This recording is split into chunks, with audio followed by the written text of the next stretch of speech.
রব্বুল আলামিন আমাদেরকে এই জান্নাত পাওয়ার জন্য আমরা প্রার্থনা করতাম এবং জাহান্নাম থেকে বাঁচার জন্য আমরা প্রার্থনা করতাম, কিন্তু আমরা মুসলমান হয়েছি কিন্তু আমরা নিয়ম চিনি না।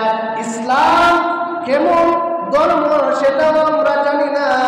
আমরা মুসলমানদের উপর কি নিয়ম আছে, আমরা কেমন করে মসজিদের মধ্যে আসবো, কেমন করে ইবাদত করব, কখন নামাজের মধ্যে দাঁড়াবো, কখন আমরা আল্লাহর কাছে প্রার্থনা জানাবো, এগুলো আমরা জানি না। শুধু মন করে ইবাদত করি, মন করে নামাজ পড়ি, মন করে আল্লাহর ইবাদত করি।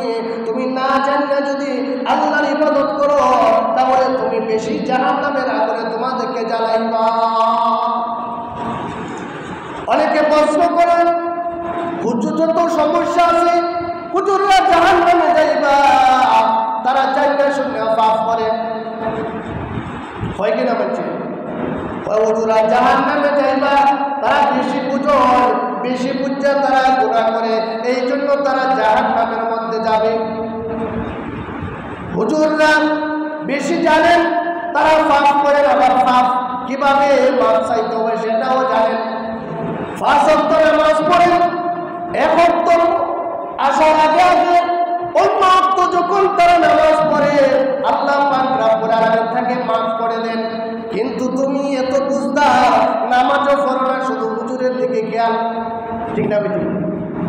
তুমি নামাজ পড়ো না, আবার মুখে মুখে বড় বড় কথা, তুমি যে জানছো না জানার কারণে আল্লাহ পাক রব্বুল আলামিন যে তোমাকে ডাবল শাস্তি দিবা তার দিকে কোনো খেয়াল নাই।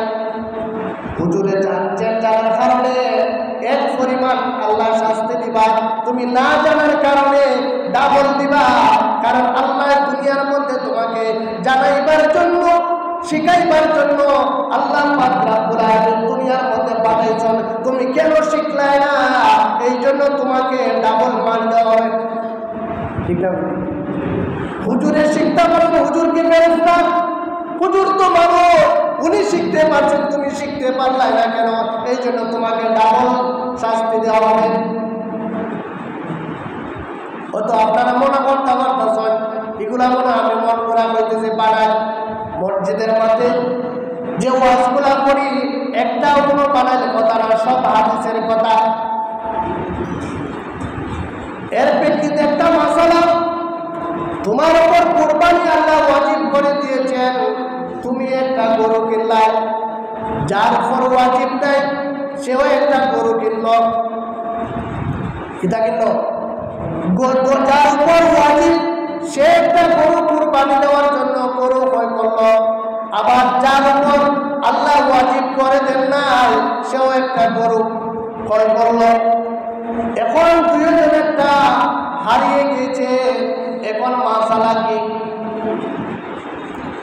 দলি লোকের যে জবে করার জন্য পশু আনছিল এই পশুটা হারিয়ে গিয়েছে, এই জন্য এই পশু যদি ফেরত আসে তাহলে কুরবানি দিতে পারবে, না হলে তার হারিয়ে গেছে, তার কুরবানি হয়ে যাবে, বলেন সুবহানাল্লাহ। কিন্তু গরিবে আল্লাহ তার উপর কোনো ওয়াজিব না, বেশি বুঝদারে কইরা গরু কিনে আনছে, এখন গরু হারাই গেছে।